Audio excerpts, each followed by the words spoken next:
everyone, welcome back to Shimna Study Corner. Today we are going to deal with the poem Keeping Quiet, written by Pablo Neruda. Pablo Neruda is a pen name of Neftali Ricardo Reyes Basalto.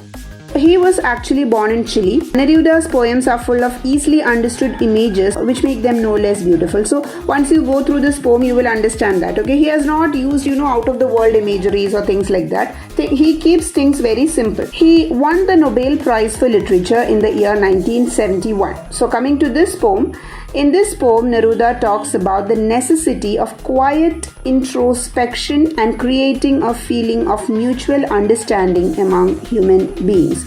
So now, what is the meaning of this word introspection? Introspection means looking into yourself. He is asking for a quiet introspection, and he says that creating a feeling of mutual understanding among human beings. So this is what he is talking about in this poem. So now we'll move on to the poem. Now we'll count to 12 and we'll all keep still.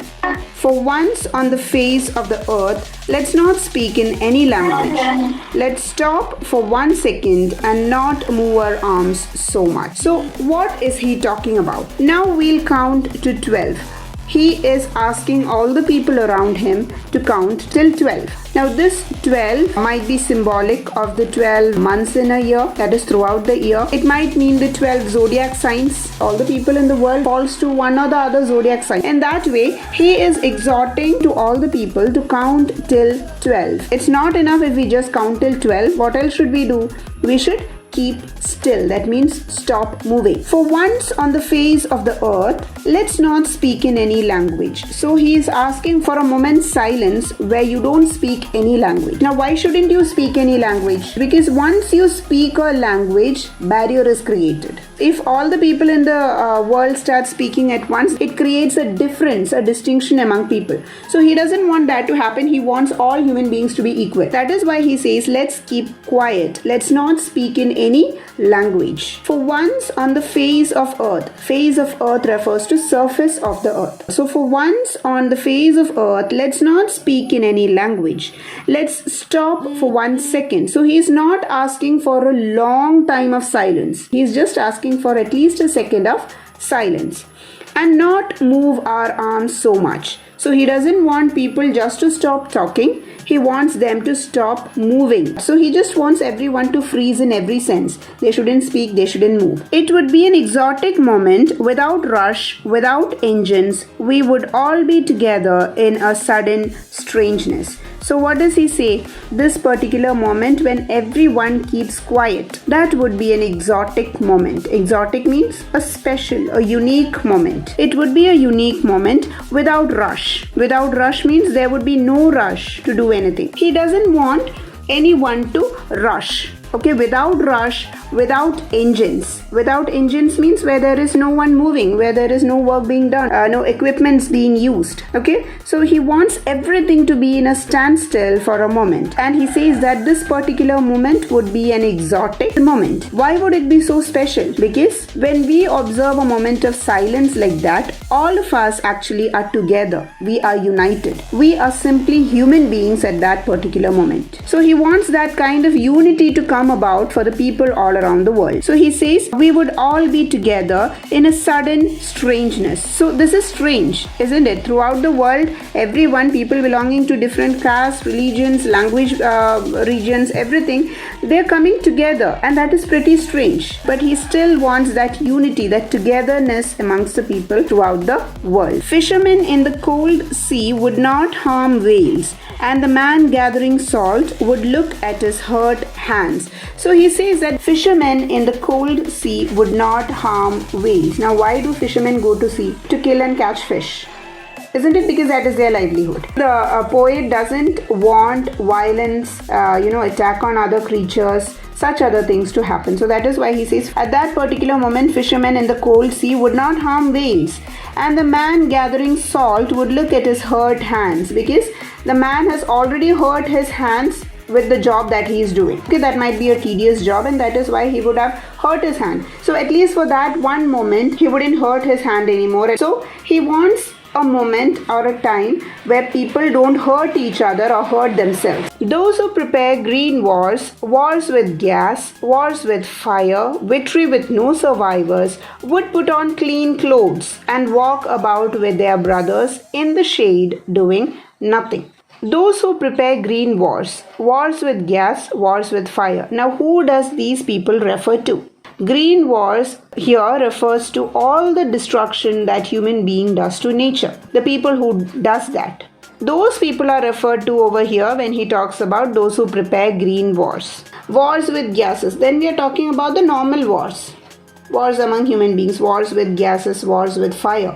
Plus, what is the result of these wars? Victory with no survivors. There would be no people left to celebrate the victory. What would that kind of people do? They would put on clean clothes. Here, clean clothes is a symbol of new thoughts or a new kind of life. If they get a moment for introspection like this, maybe they'll change their lifestyle. So once such kind of people change their ideology, there would be no more wars and walk about with their brothers in the shade doing nothing. So they would walk about with their brothers, means here brothers refer to fellow human beings. So they may walk about with their brothers. They may walk hand in hand with their brothers in the shade doing nothing.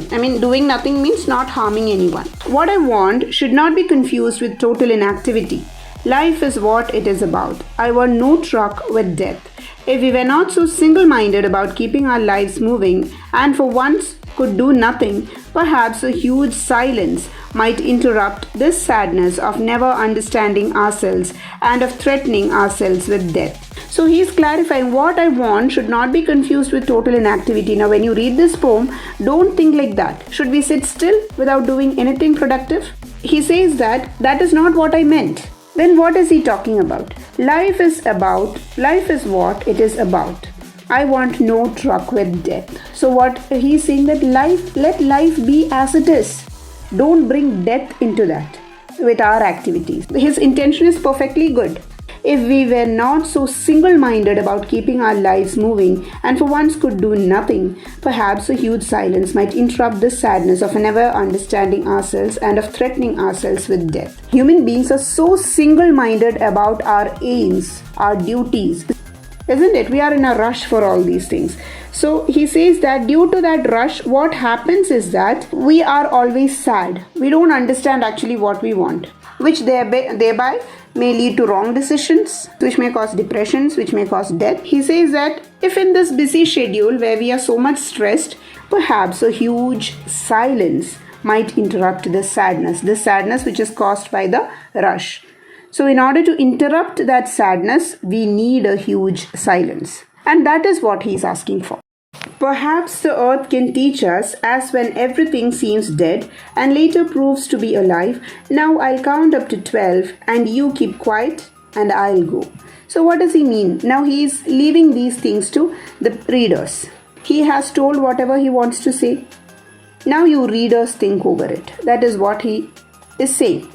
Perhaps the earth can teach us. Now he is telling that the earth actually teaches us a lesson. What kind of lesson does the earth teach us? As when everything seems dead. When does everything seem dead on the earth? During winter season. During winter season, when everything is covered with snow, everything seems dead, isn't it? The trees lose their leaves. There are not many animals or human beings found outside on the roads and things like that. So he is referring to winter over here. So from earth we have to take that lesson. That is, at one point when winter comes, what happens? Everything seems dead. But what happens later proves to be alive. Later, after winter, when spring comes, everything becomes alive. So he says that we have to learn this lesson from nature. There is a time when we should be inactive. At that time we have to be inactive. Understood? So he says that we have to take this lesson from the earth. We have to take this lesson from the earth, where in winter everything is quiet, everything is inactive.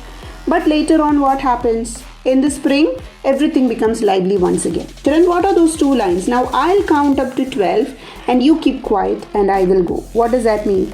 Now I am going to count up to 12. This is what he said in the beginning. Count up to 12. He says that I am going to do as I preached and you keep quiet. You keep quiet in the sense you have a silent thought about this. Now you can think over whatever I have told silently. If you want to accept it, it would be good. So with this, children, we come to an end of this poem. Hope all of you have understood this. For more explanation videos of the same sort, please keep following my channel. So it's bye from me till the next video. See ya.